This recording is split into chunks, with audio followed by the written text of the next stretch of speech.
Assalamualaikum warahmatullahi wabarakatuh.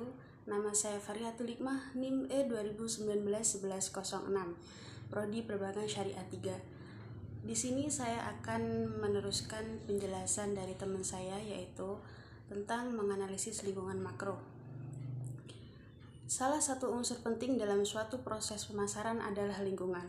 Mengapa demikian? Karena untuk memaksimalkan suatu aktivitas, lingkungan akan menjadi faktor yang sangat berpengaruh.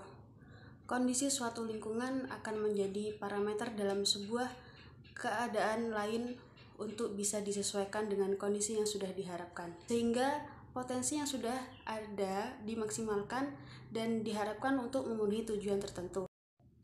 Selanjutnya yaitu tentang pengertian lingkungan makro. Lingkungan makro adalah suatu tempat yang di dalamnya terdiri berbagai kekuatan lembaga ataupun perusahaan yang memiliki hubungan dan mampu mempengaruhi transaksi yang terjadi antara pasar dan perusahaan. Lingkungan makro ini mempunyai beberapa komponen, yaitu yang pertama perekonomian, teknologi, kebudayaan, dan kebijakan pemerintah setempat. Setelah kita mengetahui tentang pengertian lingkungan makro dan komponen-komponennya, di sini saya akan menjelaskan tentang kebutuhan dan tren. Pengusaha individu atau wirausaha selalu berusaha menciptakan solusi baru terhadap kebutuhan yang terpenuhi. Kita perlu membedakan antara fad, tren, dan megatrend. Yang pertama yaitu tentang fad.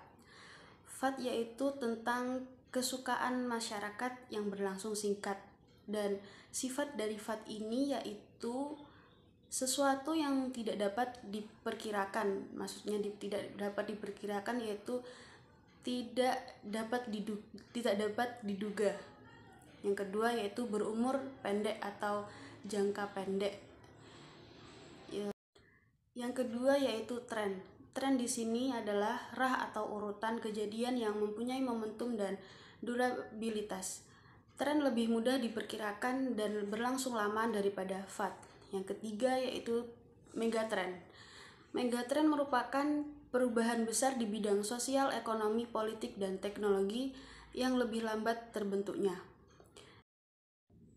Dan yang terakhir di sini saya akan menjelaskan tentang tren yang membentuk lanskap bisnis.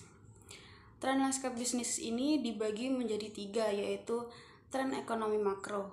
Tren ekonomi makro yang pertama, pusat kegiatan ekonomi akan sangat berubah, tidak hanya secara global tetapi juga secara regional. Yang kedua, kegiatan sektor publik akan membesar membuat perolehan produktivitas semakin penting. Yang ketiga yaitu lanskap konsumen akan berubah dan berekspansi secara signifikan. Tren lanskap bisnis yang kedua yaitu tentang tren sosial dan lingkungan. Yang pertama, konektivitas teknologi akan mengubah cara hidup dan interaksi masyarakat. Yang kedua, pertarungan untuk bakat akan berpindah. Yang ketiga, peran dan perilaku bisnis besar akan datang dengan inspeksi yang semakin tajam. Yang ketiga yaitu tentang tren bisnis dan industri. Tren bisnis dan industri ini ada beberapa macam. Yang pertama, struktur industri global yang baru muncul. Yang kedua, manajemen akan bergerak dari seni ke ilmu. Yang ketiga yaitu akses informasi yang luas mengubah ekonomi